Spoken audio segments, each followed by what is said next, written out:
My name is Dr. Pranay, sir. I am from SDMH, Jaipur. Okay, Pranoy. Okay, sir. Go on.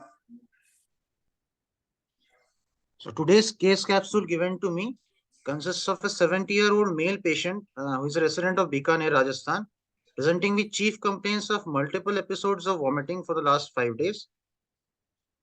Uh, in the history of present illness, the patient was apparently normal 1 month ago, after which he had started developing progressively increasing early satiety and postprandial fullness. At this point, I would like to know the quantity of food he could ingest before he develops early satiety and postprandial fullness.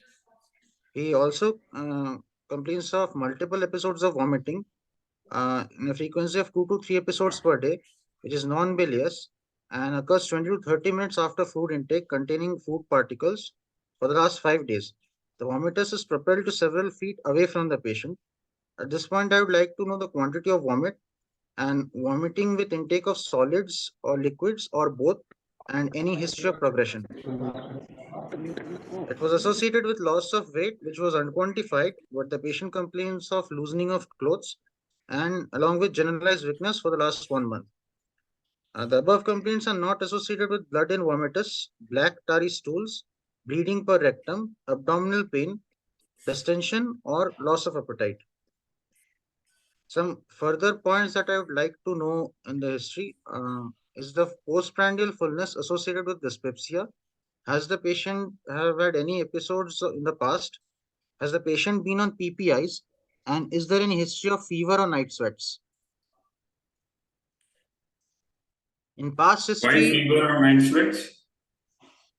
uh, sir, the above complaints point towards a diagnosis of gastric outlet obstruction, and I would like to know or exclude the etiologies of gastric outlet obstruction, whether it's a benign or if it's a malignant. If it's a malignant, there are multiple diagnoses, among which there is a diagnosis of gastric malt lymphoma. So that can present with fever or night sweats. Okay. Okay, In past, proceed. in past history, the patient is hypothyroid on tab eltroxin 50 microgram for the last 2 years. There are no other comorbidities or surgeries in the past. Personal history, there is no substance abuse. His bladder and bowel habits are normal and sleep is normal. Family history, not significant. Summarizing the history, there is a 78-year-old male hypothyroid with early satiety and postprandial fullness for 1 month, presenting with recurrent episodes of non-bilious projectile vomiting for the last 5 days without loss of appetite, pain abdomen, hematemesis, or melena. You did not mention any treatment in the past Uh, in sir, terms of PPI, in terms of H. pylori eradication, sir, in the form of anti-tubercular drugs. sir, there has been no past comorbidities or surgeries, but I would like to know in the history, has the patient been taking PPIs over the counter? So that was not provided in the history, and I would like to know this. Okay. Shall I move to the Okay. exam? Shall I move to the examination, sir? Yeah, can you go back to the first slide? Yes, sir. Yeah. So you said the patient was vomiting whatever he had eaten 20 to 30 minutes later, it is a projectile vomiting.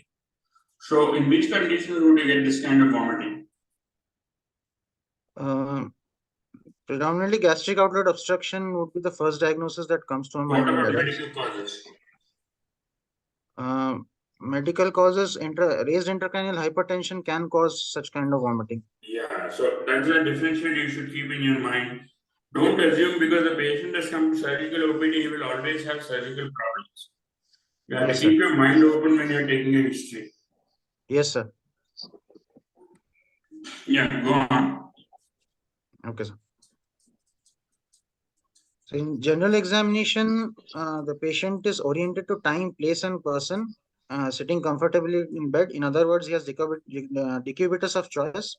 His hydration status is mentioned as adequate, but I would like to further be more specific about the Status of the tongue, is it dry or moist, and about the skin turgor. Once they have said it adequate, they would have already done these tests and then decided that it is adequate. Yes, sir. Performance status ECOG 1 and having a BMI of 22.3, breath holding time of 25 seconds. Vitals are normal with no pallor, pedal edema, left supraclavicular lymph node enlargement, icterus, cyanosis, or clubbing. In inspection findings, the abdomen is flat, the umbilicus centrally placed inverted with no visible peristalsis or pulsations, no epigastric mass or fullness, no dilated veins, scars, or sinus, no nodule seen at the umbilicus, no flank fullness is seen. All quadrants move corresponding with respiration, and external genitalia and hernial orifices are normal. In palpations, all inspection findings are confirmed. Abdomen is soft, non-tender, with no local raise of temperature in the abdomen, no palpable lump or nodules, no palpable thrill, and no hepatosplenomegaly.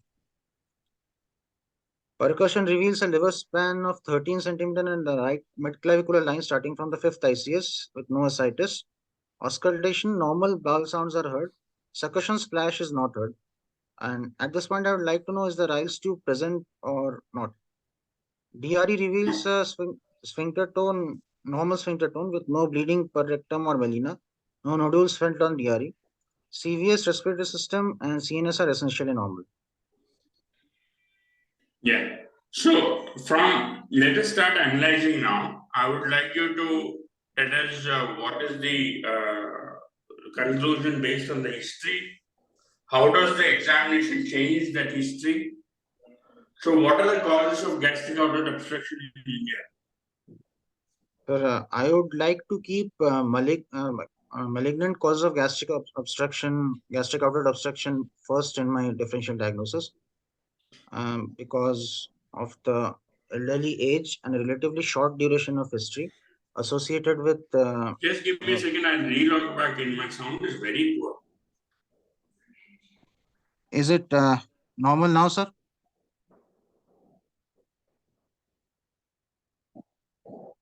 Hello? Sir?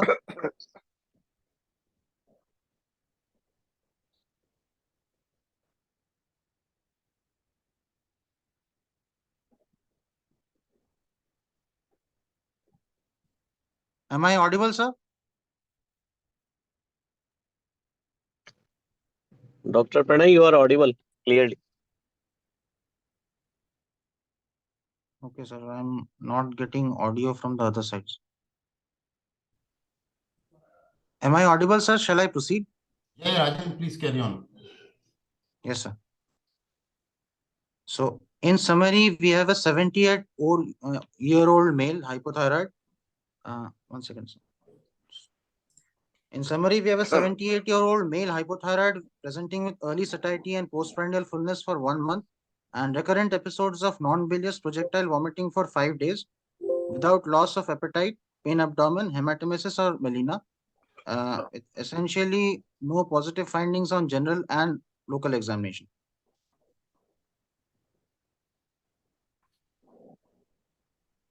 Shall I present my differential diagnosis? Rajan, are you moderating? Is Dr. Desai there? Dr. Rajan Desai?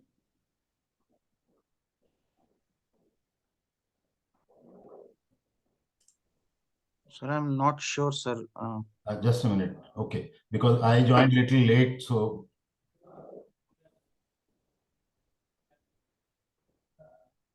Fine. So, I missed the initial details, but based on this summary, what is your impression? So my differential diagnosis with first provisional diagnosis as the carcinoma of the antropyloric region, followed by duodenal adenocarcinoma at the D1 or D2, gastric lymphoma, metastatic lymph node with unknown primary causing compression at the antropyloric region, and carcinoma head of pancreas I would like to keep further down. So you are thinking of a malignant etiology. Yes, sir. Okay. Why do you say it is carcinoma of the antropyloric region? The patient presents with symptoms of gastric outlet obstruction for last 1 month. He's an elderly male and along associated with generalized weakness. So carcinoma of the antropyloric region would be the first diagnosis in this case to my mind, sir.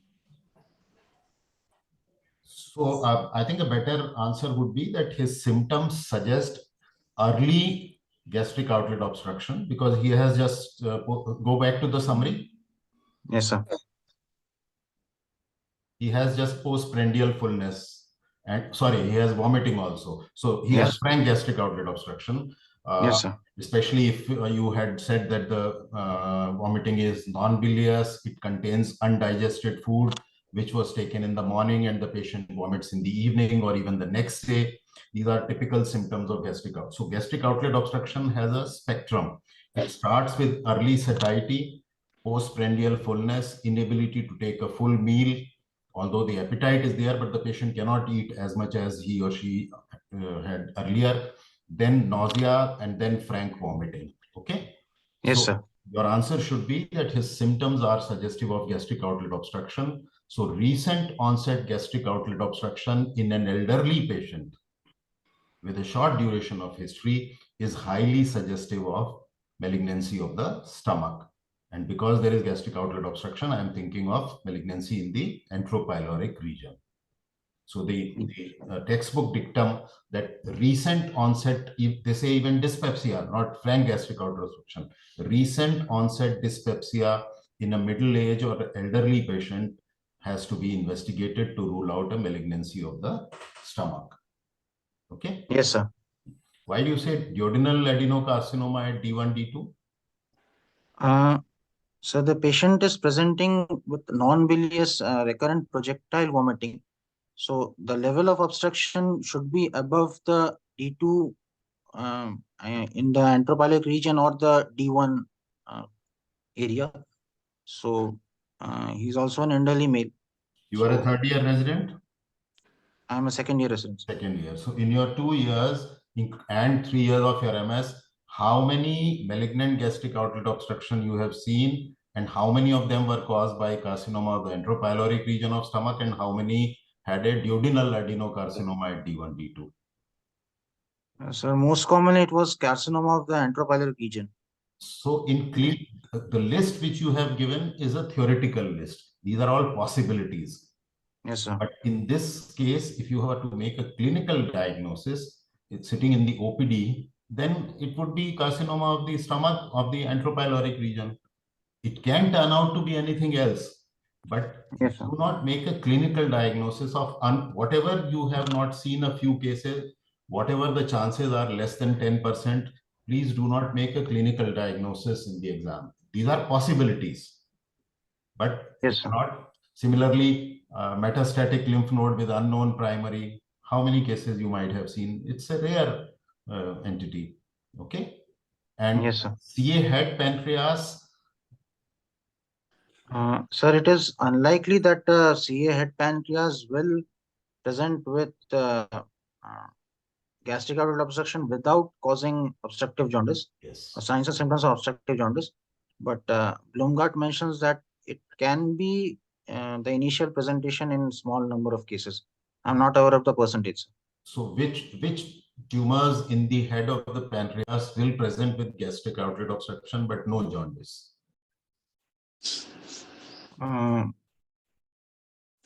Pancreatic NETs, sir, or it's mainly the uncinate process lesion, because then the tumor is below the level of the papilla, caudal yes, to sir. the level of papilla, so it doesn't involve the bile duct, and that is why there is no jaundice, but it can infiltrate D2 and D3 junction or the third part of duodenum, but in that case the vomiting will be bilious because it is a post-papillary obstruction. Yes, sir. So again, not a very common presentation, but then the vomiting will be non-bilious. If the tumor is in the upper part of the pancreas, the cranial part of the head of the pancreas, it can infiltrate the entropyloric region. It can infiltrate D1 and D2 and cause gastric outlet obstruction. But then if the tumor is so big that it is causing gastric outlet obstruction, it is very likely to cause biliary obstruction also, because the bile duct is just there. So that is why, Yes, sir. again, it is known that it can be a presentation, but clinically in a patient with gastric outlet obstruction, you do not make a diagnosis of CA head pancreas unless there is jaundice. Yes, sir. Which other malignancy can present as gastric outlet obstruction but no jaundice? CA gallbladder with a metastatic lymph node at the HPL. Not even metastatic lymph nodes. Suppose the tumor is in the fundus or body and the Yes, sir. duodenum is infiltrated. Yes, sir. Then also it can cause. So we zero. know that when there is a tumor in the fundus or body, the duodenum can get infiltrated, the first part of duodenum, and Yes, these sir. patients will present with this. Again, it's not a common presentation, but because CA gallbladder is so common, the denominator is so big, you can Yes, sir. have cases where the primary presentation is like gastric outlet obstruction. Again, clinically, you would think it is CA stomach. Yes, sir. Unless there is a lump palpable in the right hypochondrium. If there's a lump palpable in right hypochondrium, then you think of CAGP. But if there's no lump, like in this case, the clinical diagnosis will be CA stomach.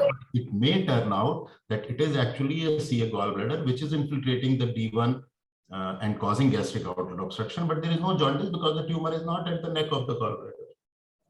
Yes, sir. Lymph nodes, metastatic lymph nodes in the hepatoduodenal ligament, in the periduodenal or peripancreatic region, causing biliary obstruction, causing gastric outlet obstruction. Yes, it is a possibility. It is possible. But you do not make a diagnosis of metastatic lymph nodes. That is a radiological diagnosis. That is an imaging diagnosis. Yes, sir. Okay. So gastric outlet obstruction alone, your clinical diagnosis in most cases will be CA stomach. Yes, there is a possibility it could be CAGP. It could be CA pancreas. Lymphoma, you would make a diagnosis if you have a relatively young patient and the history is suggestive of malignancy. Then you start thinking of lymphoma. Otherwise, clinically, it is very difficult to make a diagnosis of lymphoma. Or on examination, you find generalized lymphadenopathy, you find hepatosplenomegaly. So then you say that the involvement of the stomach is as a part of a generalized lymphomatous process. Or when you do imaging, you find diffuse thickening of a viscus, long segment, diffuse thickening, circumferential thickening of a viscus, then you start thinking of lymphoma. Or if your diagnosis is malignancy, you do endoscopy, you find mucosa to be normal. Then you start thinking of lymphoma because lymphoma is a submucosal process. Or when you have a suspicion of malignancy, you do repeated biopsies and biopsies are negative, then you start thinking of lymphoma. So young patient with history suggestive of malignancy, diffuse thickening of, before that, generalized lymphadenopathy, hepatosplenomegaly, diffuse thickening of a viscous, circumferential, long segment, and repeated endoscopic biopsies being negative. This is the setting in which you think of a lymphoma. Okay? Yes, sir. Rajen, anything? Because I missed the initial part. No, sir, he's done well so far. Let him go ahead. Ji, chalo. So, keeping And as a rule, please do not list more than 3 differential diagnoses. okay, sir. Just mention 2, maximum 3, not a complete list. In theory paper, yes, you mention all the possibilities. But in clinical exam, in no case mention more than 2 or maximum 3 differential diagnoses. Yes, sir. Why is this not peptic ulcer disease with gastric outlet obstruction? That's the commonest cause of gastric outlet obstruction. Sir, he has no prior symptoms of dyspepsia or any history of taking PPIs even over the counter. No history of NSAIDs abuse. At least this was not provided in the history. So I've mentioned in the in my slides that I would like to know these history, but there has been no mention of it. So I'm not keeping it as first diagnosis. Also, his presentation is just about 1 month with associated with generalized weakness and loss of weight. So I would not keep the diagnosis of Again, it is possible to have pyloric stenosis as a complication of peptic ulcer disease without any history of dyspeptic symptoms. It is possible. It is known that some patients will present for the first time with gastric, but you do not make that diagnosis in the absence of history of acid dyspepsia. Yes, sir. Make a clinical diagnosis only if you have a history of acid dyspepsia. Second, if the patient is young and you are not sure that it is malignancy. Third, a long duration of symptoms. Suppose the patient has symptoms of gastric outlet obstruction going on for months together, then it is unlikely that it is malignancy, because by that time malignancy will progress. So Yes, sir. you make a diagnosis of pyloric stenosis as a complication of peptic ulcer disease in a young patient, in a patient who has previous history of acid dyspeptic symptoms, and in whom the history is longer. Anything different in the examination of a benign versus malignant gastric outlet obstruction?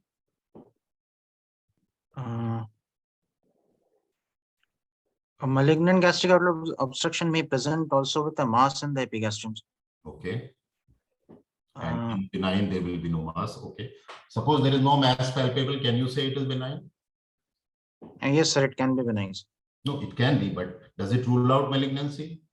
No, sir. It doesn't. So any other difference? What happens to the stomach in benign gastric outlet obstruction, which may not happen in malignancy? Duration. Benign disorders have a relatively long history, so the stomach will gradually dilate more and more to accommodate more of the food and liquid material. So the presentation of means the patient will first complain of early satiety and postprandial fullness for a longer period of time before progressing to frank vomiting. So on examination, we are discussing what is the difference on examination. We've already discussed.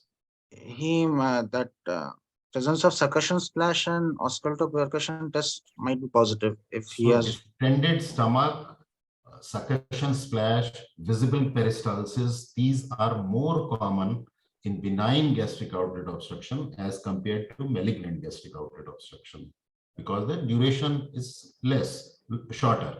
Secondly, if you have a linitis plastica type of malignancy, then the classical finding on endoscopy in linitis plastica is loss of distensibility of the stomach.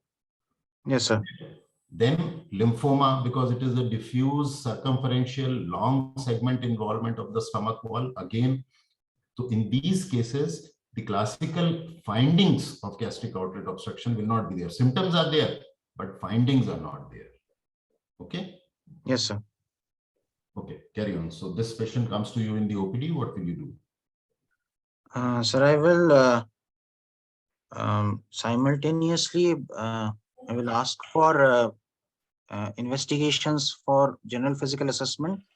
I will ask for investigations to confirm my diagnosis with an upper GI endoscopy, and simultaneously I would like to admit the patient, keep him in BM, insert a rice tube if it's not already there, and check the electrolytes and his hydration status. I would add supplemental maintenance fluids, and I would add a PPI to decrease the volume of the gastric secretions. In general physical assessment exam, suppose he says that he hasn't eaten or had anything for last 12 hours and he's ready and willing, will you do an endoscopy straight away? Take him to the endoscopy suite? No, sir.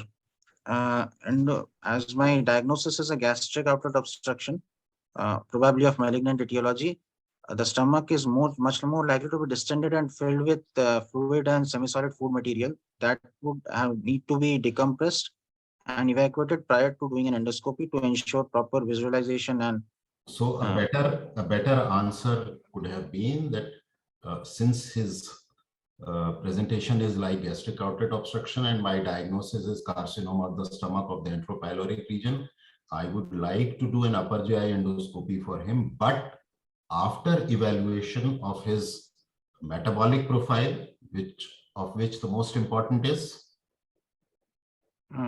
His EBG and electrolytes. Yes, so electrolyte status, the pH status, and after preparation of the stomach. You have to use that word. You should not do an upper GI endoscopy in a patient with gastric outlet obstruction straight away.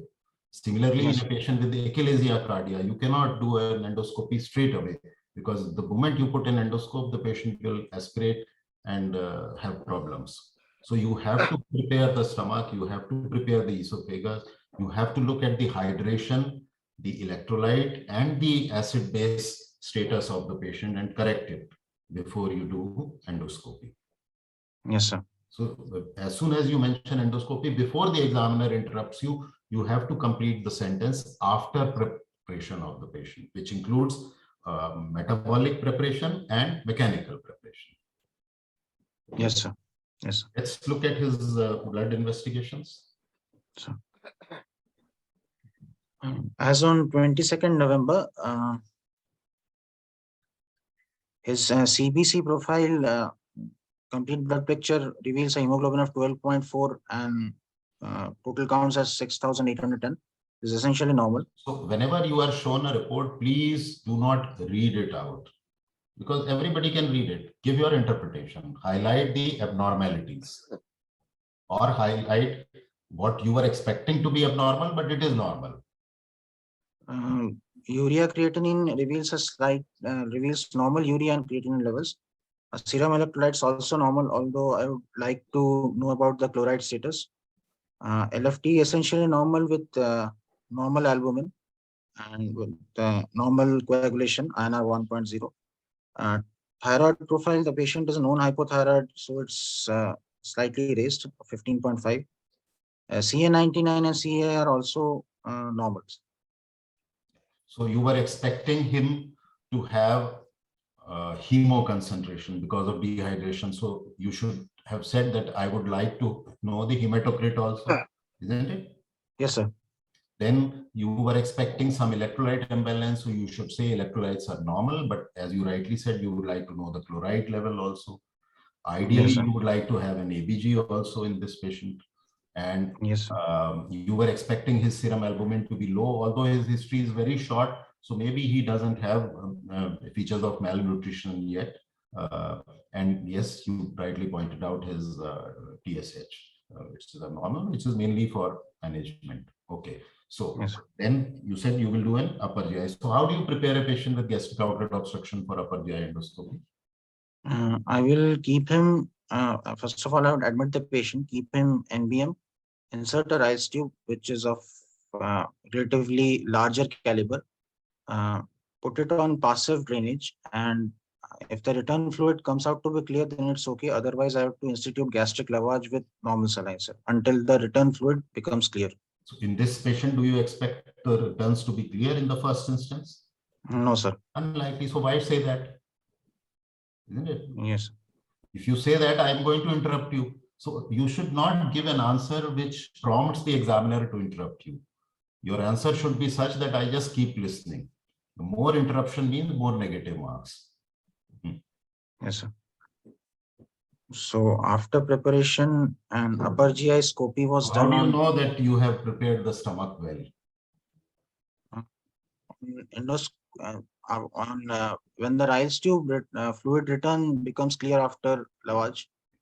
So you should have said that I will place a wide bore rice tube. I expect that initially the returns will be turbid. They may even contain solid food particles. I will do frequent lavage with saline. And when the returns are clear, then I know that I have prepared the stomach, and then I will do an upper GI endoscopy. Yes, sir. Yes. So upper GI endoscopy on 16th November shows normal mucosa with semi-solid food particles in the stomach. D1, there is ulcerated mucosa with luminal narrowing, beyond which scope was negotiated with difficulty. And in D2, it was normal. Multiple biopsies were taken. So what is your interpretation of this endoscopy report?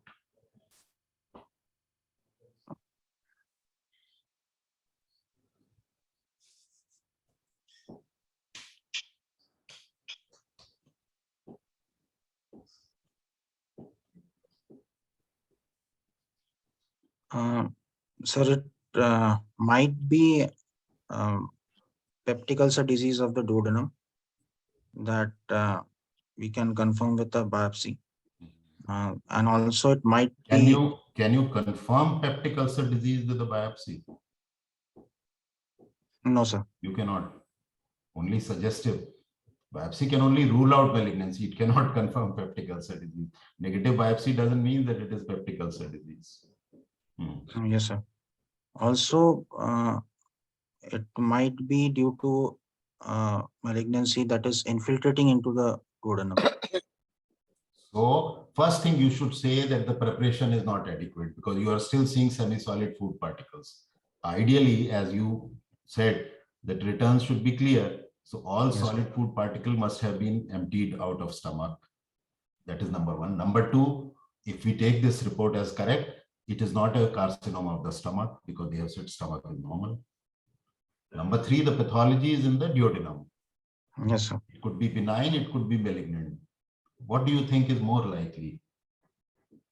Owing to his relatively short history and his elderly age, I would first like to rule out a malignancy. Yeah, so that is why even if it is just showing ulcerated mucosa and narrowing, you should not have said that it is peptic ulcer disease. Still, we would like to consider that this is malignancy, whether it is a primary malignancy of the duodenum or something infiltrating from outside, that we have to find out.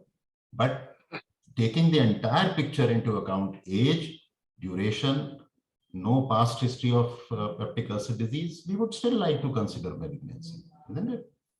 Yes, sir. So the classical endoscopic picture is not showing mass, nodule, it is just showing ulceration, but still we would like to keep malignancy much above diagnosis of a benign peptic ulcer disease. Yes, sir. So the endoscopist took multiple biopsies. Suppose the endoscopist's impression is peptic ulcer disease. Do they take biopsies? Yes, sir. If we there is a role for biopsy in peptic ulcer disease in endoscopy. We can use it to do a rapid urease test and to rule out malignancy in a case of peptic ulcer disease. So all patients with peptic ulcer, suppose we don't want to do rapid urease because there are non-invasive tests also for H. pylori, isn't it? So yes, suppose sir. That is not the consideration. So all patients with peptic ulcer, you need to have a biopsy? No, sir. Which patients? The endoscopic appearance of the ulcer would more likely suggest it to be a malignancy if it's a ulcer on the greater curvature with heaped up margins. So first you should say that peptic ulcer could be duodenal or gastric. Yes, duodenal ulcers would almost never have diagnosis of malignancy. So if the diagnosis is peptic ulcer, benign peptic ulcer in the duodenal ulcer, then for ruling out malignancy, you don't ever take a biopsy because they are hardly ever malignant.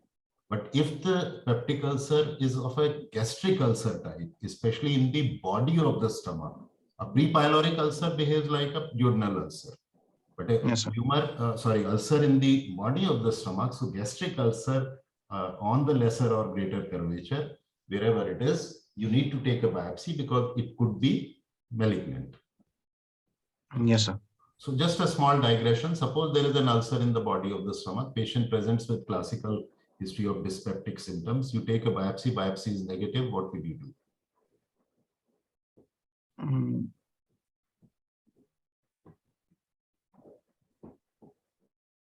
So I would like to go for repeat endoscopy and a repeat biopsy. When? Because the biopsy may not be adequate. When? When the patient is elderly. No, not in this case. Now I am asking you, you have to understand which question is related to this patient and which question is unrelated. It is a theoretical question. So I ask you a theoretical question. You have a patient with history of acid dyspepsia. You do an endoscopy. You find that there is an ulcer in the body of the stomach. Biopsy done as a routine because you always do a biopsy from a gastric ulcer and it is negative. So if the appearance of the ulcer is like that of malignancy, meaning it has heaped up margins. You should say that I would like to know the details of the endoscopy findings. So what are the findings which suggest that it could be benign, and what are the findings which suggest that it could be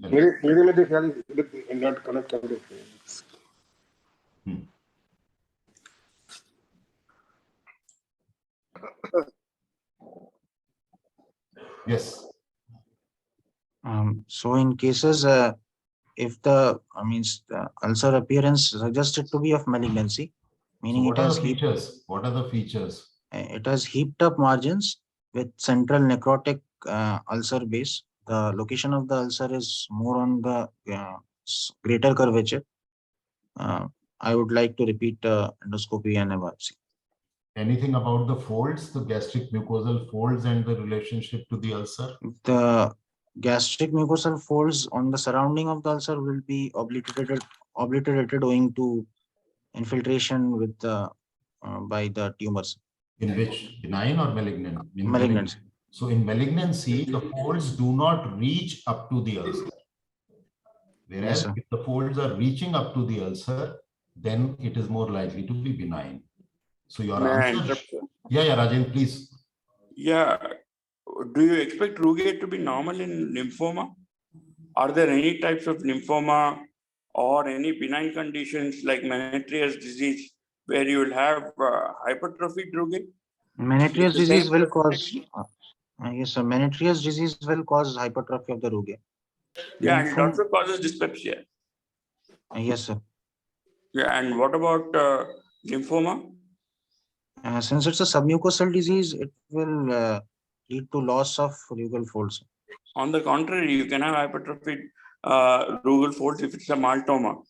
Sporadic lymphoma can be like that, but maltoma always shows hypertrophic rugae. JST में आने वाला है ना तो पीछे से faculty international faculty बहुत है सर 10 से ज्यादा आ गए 13 लोग ने तो मतलब दे आर कमिंग हियर नहीं ऐसे तो बहुत सारे हैं लेकिन 13 are coming physically on site Yeah, Rajan, please carry on. Yeah. So what do you have to say about that? What are all the conditions where you get hypertrophic rugae? And if hypertrophic rugae are present, if it's a malignant gastric ulcer adenocarcinoma, in that you will get effacement of the mucosal folds adjacent to the ulcer because of infiltration. Yes, sir. In also limited linitis plastica also and generalized linitis plastica also, you may get obtundation of the folds. Yes, sir. So that's what your answer should be. I can rule out some benign conditions and I can, and Menetrius is also a predisposing factor for gastric lymphoma. Don't forget that. Yes, sir. Yeah. So the answer to the question which I asked was that if your clinical and endoscopic suspicion is strong of malignancy, then you would like to do an immediate repeat endoscopy and biopsy.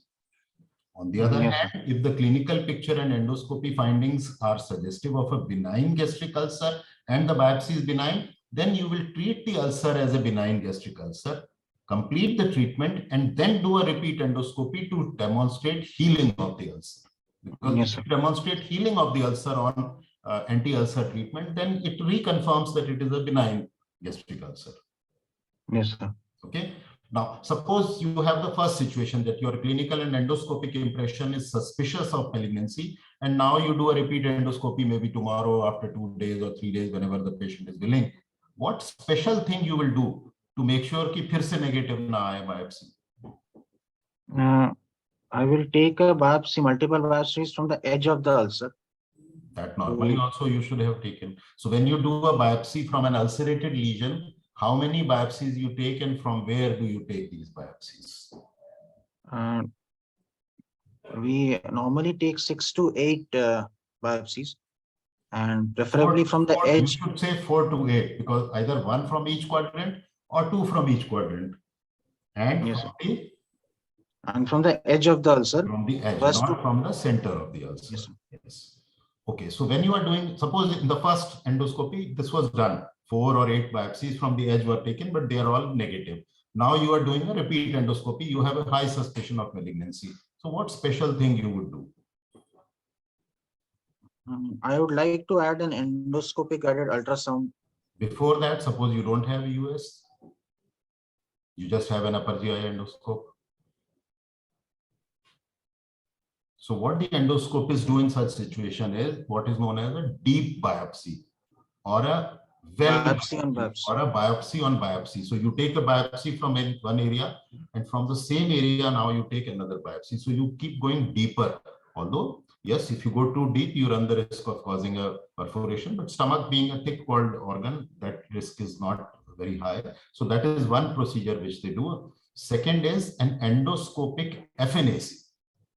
Without US guidance, if you don't have US. Why US FNAC? Because when you are taking a punch biopsy, you are taking from the surface. Whereas when you do a FNAC, you go into the deeper tissue. But FNAC obviously is better done with endoscopic ultrasound guidance. So these are some maneuvers, some techniques which the endoscopists will use when, especially when they are doing a repeat biopsy for a previous negative biopsy. Okay. Yes, sir. And in this case, now coming back to the endoscopy findings, as you rightly said, it could be a primary carcinoma of the duodenum, or it could be an infiltration from an adjacent malignancy. Which adjacent malignancy? Pancreas, head of pancreas. And any other? We just discussed. Gallbladder. Gallbladder. So can you on endoscopy differentiate whether it is from pancreas or gallbladder? Sir, generally pancreatic malignancy, when they cause GO, cause luminal narrowing and obstruction. Whereas in cases where gallbladder cancer is causing GO, they might cause we might find a cholecystoduodenal fistula. Or okay, yeah. But in terms of severity of obstruction or narrowing, there is no difference. It is the location. So if you can make out which part, so gallbladder, when it is infiltrating duodenum, it will be on the right superior wall. Whereas pancreas, if it is infiltrating, it will be on the left medial wall. So if a good endoscopist in the initial stages, and before it becomes a circumferential involvement, can probably make out whether the infiltration is from the duodenum or whether it is from the gallbladder, but difficult. Okay, so what next? What is the biopsy report? The biopsy shows features of chronic duodenitis with dense chronic inflammation of comprising of lymphocytes and occasional plasma cells. What will you do? Since my primary diagnosis is malignancy, I would go for a further repeat endoscopy and biopsies. Okay, accepted. Was it done? No, sir. Okay, so suppose repeat endoscopy is also negative, or patient says, "Nahi, nahi, mujhe to bahut dikkat hui thi, I don't want an endoscopy. I had a lot of problems." Then I would consider imaging modalities. Which imaging?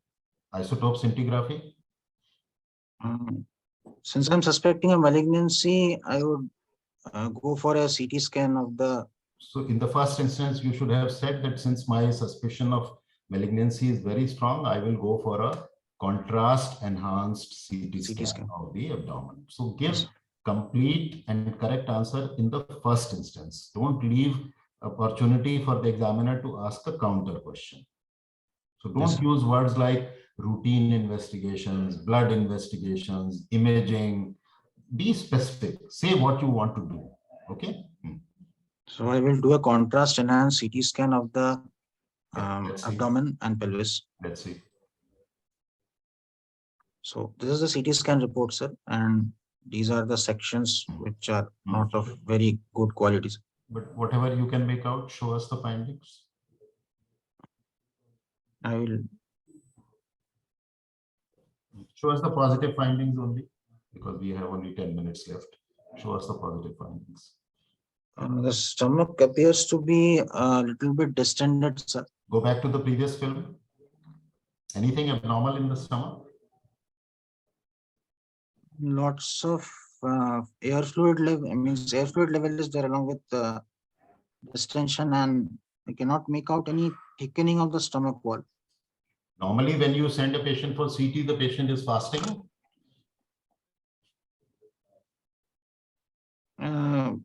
Contrast and CT scan, you would have drunk contrast about 800 to 1000 ml. Oral contrast is given, but otherwise patient should not be taking anything overnight, isn't it? Yes, sir. What do you see inside the stomach in this case? Lots of food residue and not a lot, but there is some food residue, which is an indirect indication, because normally you would keep the patient overnight fast, give only the oral contrast in the morning. So if you see food after 12-hour fasting, it is an indirect indicator of gastric obstruction. Yes. Next.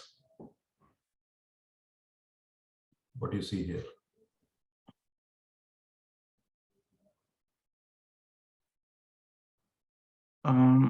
No IHBR dilatation. The gallbladder is also not distended, but here appears to be some loss of fat plane in with the duodenum and the pylorus in these sections. Otherwise, I've not been provided. In coronal sections don't show any free fluid. Neither there is any hepatosplenomegaly or suggestion of metastasis in the liver or the spleens. Go back to the previous film. So if you look carefully at the second row and second column, yes, this one. See the medial wall of the distal stomach and compare it with the lateral wall. Do you see some thickening there? Yes, sir. Isn't it? Which is seen maybe in the previous cut also. So there is some thickening of the medial wall of the duodenum. Yes, sir. And the stomach is quite full with contrast, but has any contrast gone down? Yes, some contrast has gone down. Yeah. And in the first row, the last column, yes, there we thought that there is some enhancing lesion there. Do you see that? Where you were pointing out loss of plane. So yes, there is some enhancing lesion there, which is not brightly enhancing as you would expect in a neuroendocrine tumor, but there is some enhancement. Normally, when you have a tumor in the head of the pancreas, how does it appear?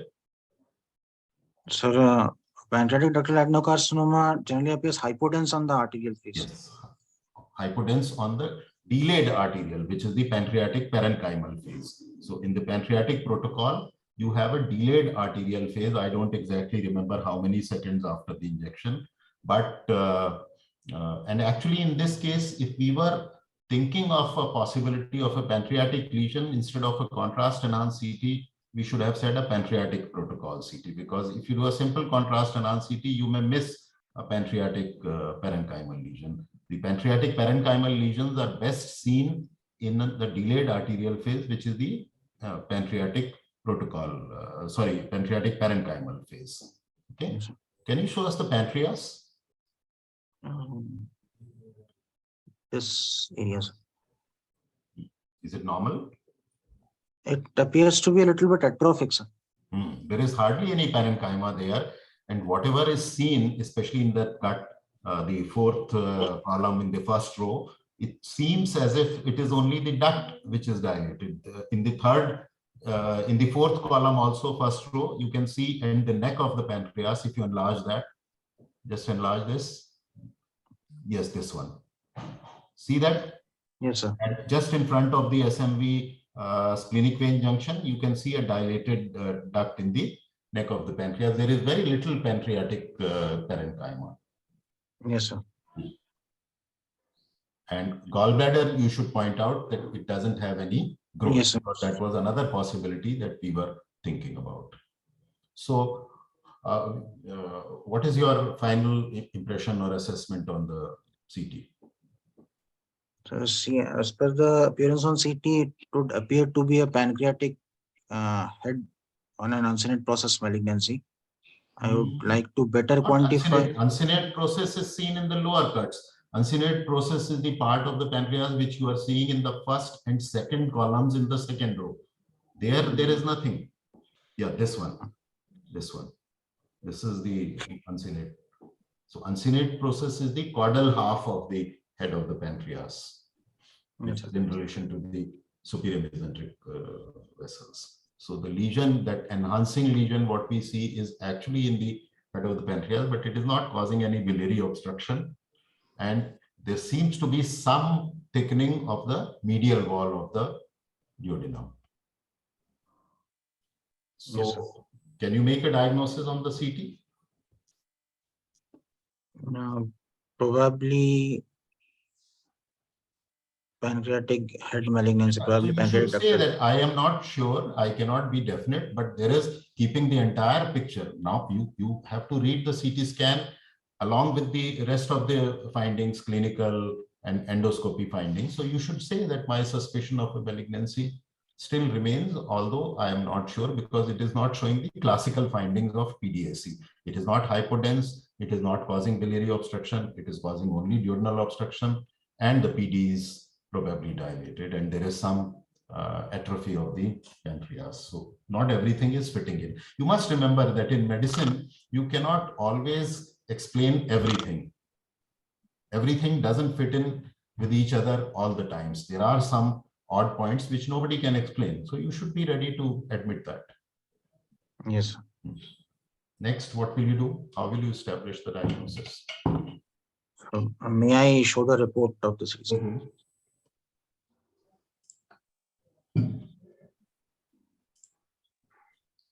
Yes, just read the important report findings.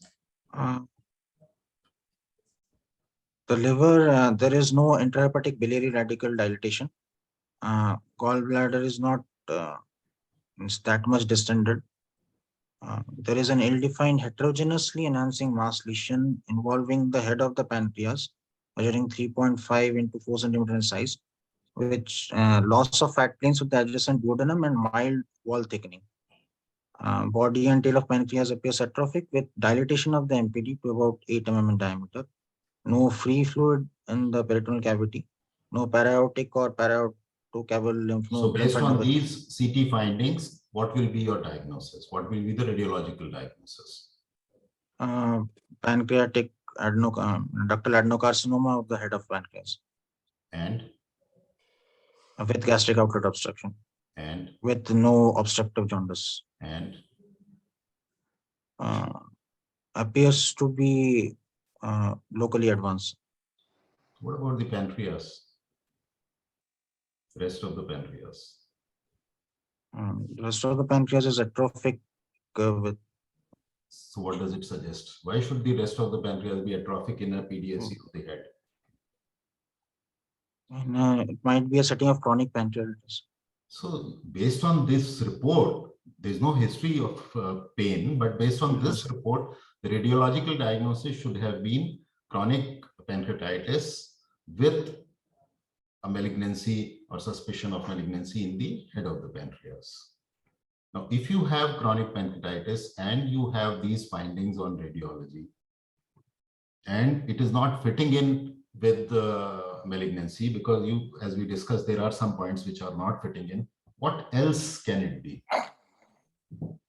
It might be an inflammatory mass that is causing the obstruction. So whenever you are discussing a case like this, you have to mention the word inflammatory head mass. So there is a possibility, although considering is the age, we will still keep malignancy as the first diagnosis, but there is a possibility that it could be an inflammatory head mass, because again, you have to say that everything is not as you would see in a classical head pancreas PDAC, which means it is not hypodense, it is heterogeneously enhancing. In fact, there is hyper enhancement. It is not causing biliary obstruction, which a mass of this size in that part of the head of the pancreas should have caused. So there is a possibility that all this could be an inflammatory head mass. Okay. Yes. So inflammatory head mass is a separate topic in itself. If you want, you can volunteer to make a presentation on how to investigate a mass in the head of the pancreas. And then I will get one of the experts, either Dr. H. Ramesh or Dr. Puneet Dhar or somebody, to discuss it with you. So if you can do that, prepare and let Dr. Anand know, and then we will arrange a session on how to investigate a mass in the head head of the pancreas. I just have one question, sir. Yes, If I can Rajesh. ask. Yes, please. What is groove pancreatitis?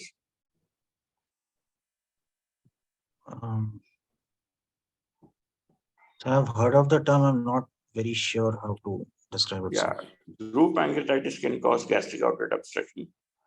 It need not necessarily cause jaundice, So but groove it is pancreatitis, associated with chronic pancreatitis.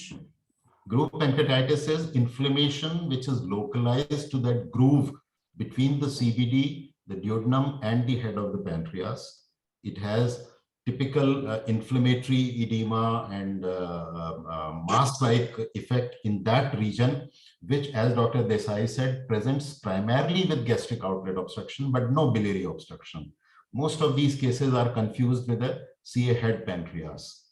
But these features suggest that it could be groove pancreatitis. So since it is an inflammatory process, with conservative management, the inflammation settles, the gastric outlet obstruction improves, and a radiological appearance returns to normal. So test of time and a repeat evaluation after conservative management confirms that. So there's no way that you can say it is groove pancreatitis. There's no investigation which can say it is only the reversal of clinical picture and radiological changes with conservative management.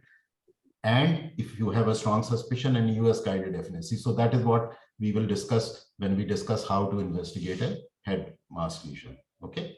Yes, sir.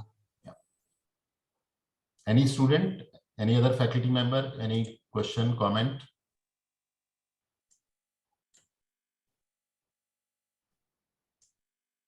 Okay, so once again, those of you who are there, I hope you all have received the link to register complimentary for the JSF, and only those who register online, they will get the link to attend the proceedings. So please, if you want to attend the proceedings online, register. If you want to attend physically, you can register and come over to Jaipur. Okay, no registration fee. Thank you, Pranay. Thank you, Rajendra. Thank you very much. Thank you, sir. Thank you, sir. We will close the session.